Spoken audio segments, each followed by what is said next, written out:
Hey guys, what's going on? Mike the Caveman Kuhn here again from Paleo Problem Island at MikeTheCaveman.com. And today's question is, did your stuffy nose cause your health problems? And you may be thinking, what? What do you mean?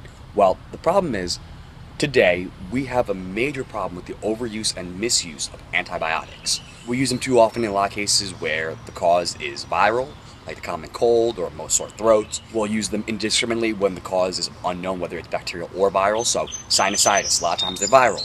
It can be bacterial, but if you don't know for sure, if you're taking an antibiotic, no good.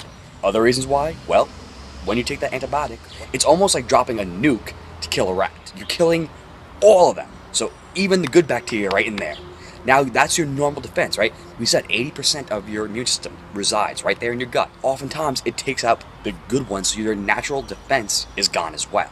This in turn results in immune dysregulation, which we've talked about before, can result in, the outright infection, so a secondary infection like C. difficile. Then there's other ones like, say, cancer, immune system's dysregulated. You get food sensitivities and allergies, or you can get autoimmune disease. So dysregulation of that immune system, of those gut bacteria, can result in a host of other issues. Now, the other problem is that when you take the antibiotic, if there is one that is able to survive, well, it can result in horizontal transfer, and you can get that bacteria, the one that survived, passes its information along to the rest of them, whether it's hiding behind that biofilm or not. But either way, it can pass that along, and now you have a host of bacteria that are now immune to that antibiotic. And that happens way too often, whether we're taking the antibiotics or we're giving them to animals that we're then eating. So that's a major problem as well. Eventually raise animals who are being treated with antibiotics, we're eating them, and now we're getting that into our systems, and that's causing other issues. Regarding the antibiotic resistance, you may be familiar with MRSA, methicillin-resistant Staphylococcus aureus, which is a bacteria that's now resistant to basically all penicillin-derived strains. MRSA in particular is resistant to the methicillin version, but most of them don't exhibit any defense against most penicillin-derived antibiotics. So super important that you know what you're dealing with so you don't get the wrong ones. Now, what can we do? You have that stuffy nose, it's not fun. We go back to, like I always say, those natural antimicrobials. Grapefruit seed extract. You can take that either internally, or particularly if you're talking about stuffy nose or either ear infection, well, you can go and take the grapefruit seed extract drops. They have liquid drops, concentrate. You can put it either in the ear drops, or they have the nose drops, the nasal spray, and sniff it right in, and you're ready to rock. Other things, horseradish is super amazing. Whether you get the raw horseradish, the root itself, their pure paste where it's just ground up horseradish itself, you can take those and you chew on it for a little bit.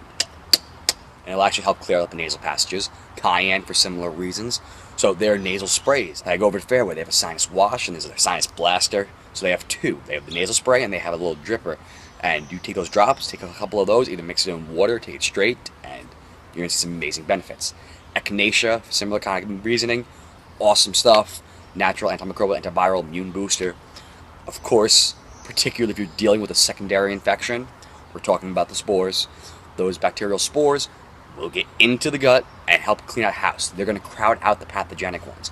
That's the thing. A lot of bacteria and fungi, they aren't inherently pathogenic. Our bodies almost always will have C. diff in them, and they're normally reacting just fine.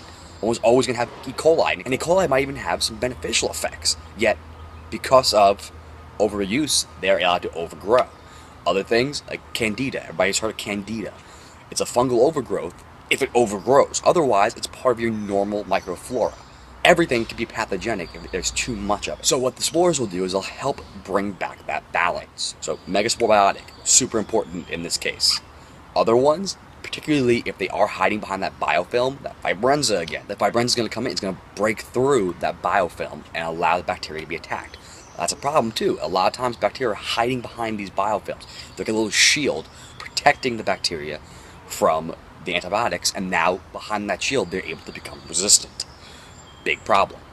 Other things, make sure you're sufficient in your micronutrients. Things like zinc and vitamin C and even iodine. A lot of those will help with the immune system, and a lot of them are getting overused in the defense. So huge ones there. So again, that nutrients, great stuff. Other things, again, the bone broth, super important. There's a reason why we used to give hospital patients chicken soup. It wasn't because it just tasted good, it made you feel better. It made you feel better for a reason. You were healing that gut lining so that bacteria can get anywhere else. So definitely go with some homemade bone broth either from grass-fed cows or from pasture-raised chickens. Awesome ideas. Take the bones, make it. I'm telling you. So, your biggest takeaways for today. Watch out for the overuse of antibiotics, okay? If you have an infection, you're going to want to deal with it, of course. But when I was a kid, I had asthma so bad that 7 different pediatricians misdiagnosed it with cystic fibrosis. I spent more time in the hospital than I did in classrooms up until the time I was about 8. I have not taken a single antibiotic since then. I haven't taken anything since then. I don't go to doctors, whatever. Anyway, the fact of the matter is, watch out for the overuse.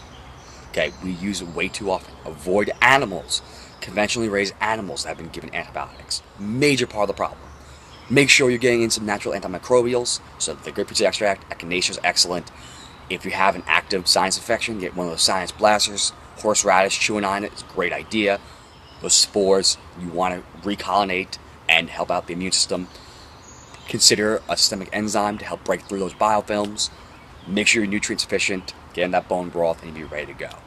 Alright guys, hope this helped you out. You know what to do. Like and subscribe down below. Share it with your friends. Head on over to Facebook over at Paleo Prime Long Island. Over on Twitter and Instagram at Mike the Caveman. And of course, over on MikeTheCaveman.com. That being said, enjoy this beautiful day. Don't worry about the runny nose. I'll see you tomorrow.